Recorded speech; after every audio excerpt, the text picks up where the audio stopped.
Die globale Mindeststeuer von 15% scheint vor dem Aus zu stehen. Die USA wollen nicht mitmachen. Das Gesetz kann wohl nicht ratifiziert werden. Und dann zweitens, was auch noch passiert ist, in Brasilien treffen sich die G20-Staaten, um über die Einführung einer globalen Vermögenssteuer zu sprechen. Um beide Themen wird es in diesem Video gehen. Wir haben es alle gehört, mit großem Tamtam wurde in den letzten Jahren hier von der OECD die Einführung einer globalen Mindeststeuer für große Unternehmen verabschiedet. Hier haben sich zunächst 135 Länder auf OECD-Ebene geeinigt, eine Mindeststeuer von 15% für große Unternehmen einzuführen. Generell gilt sie, oder besser gesagt soll sie gelten, für Unternehmen, die einen Umsatz von über 750 Millionen Dollar machen. Kleinunternehmen sind zumindest im ersten Schritt nicht betroffen, aber wir wissen ja, wie das ist. Erst betrifft es die Großen, dann betrifft es die Kleinen. Dafür gibt es viele Beispiele. Nun, die ganze Sache scheint sich zum Rohrkrepierer zu entwickeln, denn bisher haben die USA noch immer nicht dieses Gesetz oder die Gesetzesänderung zur Einführung dieser Mindeststeuer ratifiziert. Der Senat muss hier bei internationalen Steuerfragen mit Zweidrittelmehrheit, also 67%, entscheiden. Das wird so wahrscheinlich nicht funktionieren, denn die Republikaner stellen sich quer. Joe Biden hat keine Mehrheit im Senat, die ausreichen würde, diese Entscheidung durchzubringen. Natürlich sind es amerikanische Unternehmen, die insbesondere vom Steuergefälle in der Welt profitieren. In den USA ist die Steuer zwar nicht ganz so tief. Hier muss man so ungefähr rechnen mit 25% auf Gewinne von Körperschaften inklusive der bundesstaatlichen Steuer, also ungefähr so hoch wie in Deutschland. Dafür können aber dann natürlich amerikanische Unternehmen im Ausland sparen. Wir haben alle schon gehört von solchen Deals wie zum Beispiel Double Irish with a Dutch Sandwich, wo dann letztlich für außeramerikanisches Geschäft praktisch keine Steuer oder nur sehr niedrige Steuer fällig gewesen ist. Daher also die Amerikaner stellen sich quer. Es stellt sich damit also tatsächlich die Frage, was hier wirklich erreicht werden kann. Ein weiteres Problem ist, dass ja im November 2023 viele ärmere Länder in der UNO dafür gestimmt haben, dass zukünftig die UNO bei internationalen Steuerfragen mehr Sagen hat. Damit wird also natürlich die Stellung jetzt der OECD torpediert. Jetzt mischt sich auch noch die UNO ein. Das Ganze wird also ein Riesenkuddelmuddel. Ich halte das für gute Nachrichten. Keiner profitiert von internationalen Steuervorhaben.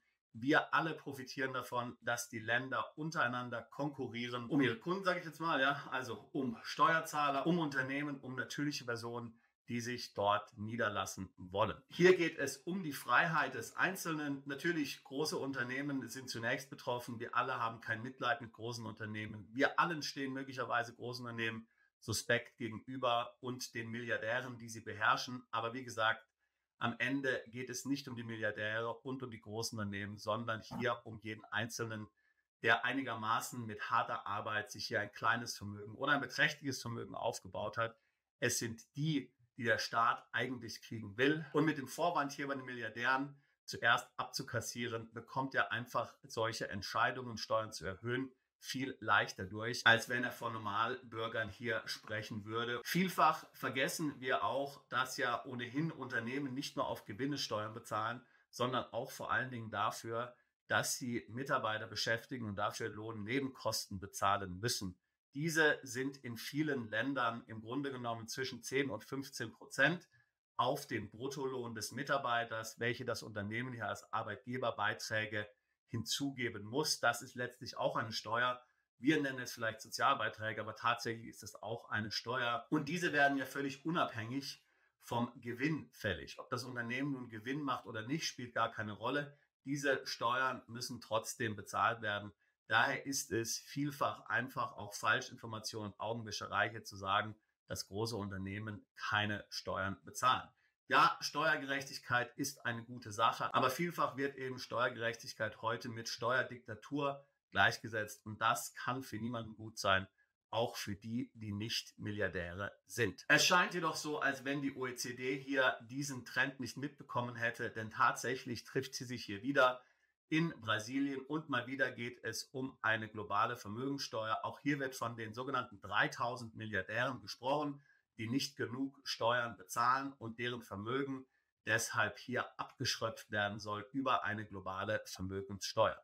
Nochmal, meiner Meinung nach, das ist komplett Propaganda. Hier geht es nicht um Milliardäre, sondern hier geht es tatsächlich um die Einführung einer weltweiten oder internationalen Vermögenssteuer, von der dann sehr viele Personen betroffen sein werden, nicht nur die Milliardäre.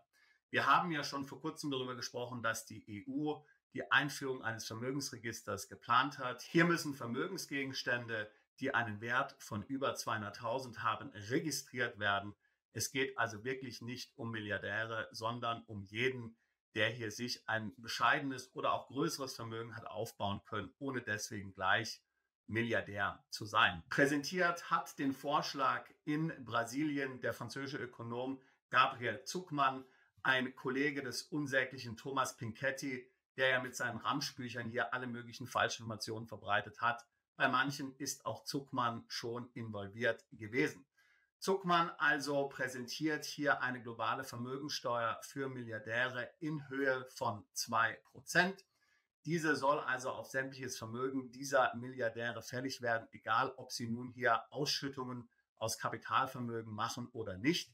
Also das heißt, wenn du jetzt so und so viele Amazon-Aktien als Jeff Bezos besitzt, dann wirst du darauf in Zukunft eine Vermögensteuer bezahlen sollen, auch wenn du hier entsprechend gar keine Ausschüttung gemacht hast oder diese Aktien nicht verkauft hast. Keine Frage, wie gesagt, das wird dann irgendwann auch alle anderen treffen, auch all jene, die ein Einfamilienhaus haben, was ein paar hunderttausend wert ist. So ist es immer mit diesen steuerlichen Regelungen. Wir haben es ja schon in einem anderen Video vor kurzem angesprochen. Gutes Beispiel, die erweiterte beschränkte Steuerpflicht wurde ursprünglich eingeführt für Reiche. Die Umsatzschwelle, die für die Anwendung der erweiterten beschränkten Steuerpflicht im Außensteuergesetz genannt wurde, wurde seit mehr als 50 Jahren nicht verändert. Ursprünglich standen dort 30.000 D-Mark drin. Auch heute noch stehen hier 16.500 Euro drin. Vor 50 Jahren waren das 60.000 Euro. Damals hat es also nur Leute betroffen, die definitiv besser verdient haben. Heute betrifft es jeden, der über 16.500 Euro verdient, ins Ausland geht, dort als digitaler Nomade lebt oder eben Perpetual Traveler. Und das ist ein gutes Beispiel für das, was ich vorhin gesagt habe. Der Staat und die Politiker machen immer Promotion für diese Gesetzesvorlagen, indem sie sagen, es betrifft ja ohnehin nur die Reichen oder die Superreichen oder welche Begriffe man auch immer jetzt hier dann verwenden will. In Wirklichkeit am Ende wird es uns alle betreffen. Das heißt, die Moral von der Geschichte, erstens gute Nachrichten aus den USA. Die USA scheinen hier die globale Mindeststeuer zu torpedieren. Wenn diese nicht durchkommt, kann ich mir ganz und gar nicht vorstellen, dass eine globale Mindeststeuer, Vermögensteuer hier durchkommt. Wenigstens nicht in den USA. Aber wie gesagt, innerhalb der EU sieht es ja ganz anders aus. Wenn du in der EU lebst, dann sind dazu die Beschlüsse schon alle gefallen. Alia jacta est, wie man so schön sagt, der Würfel ist gefallen.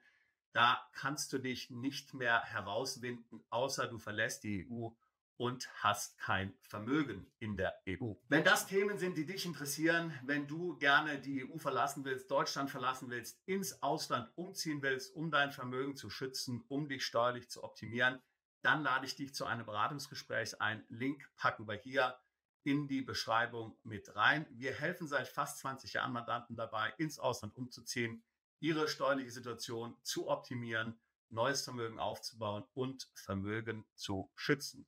Ich würde mich freuen, dich im Beratungsgespräch kennenzulernen und über dein Auslandsvorhaben mit dir zu sprechen. Bis dann. Bist du Unternehmer, Freiberufler oder Investor? Zieht es dich schon lange ins Ausland? Mach heute den ersten konkreten Schritt in eine Zukunft mit mehr Geld und mehr Freiheit. Buche ein Beratungsgespräch mit Sebastian und seinen Kollegen. Unsere Kanzlei unterstützt Mandanten wie dich dabei, deine Steuerlast legal zu reduzieren, Vermögen aufzubauen und zu schützen und deine persönliche Freiheit zu maximieren. Profitiere jetzt von unserem Fachwissen und unserem Netzwerk. Gehe zu mandatierung.com und werde Mandant unserer Kanzlei.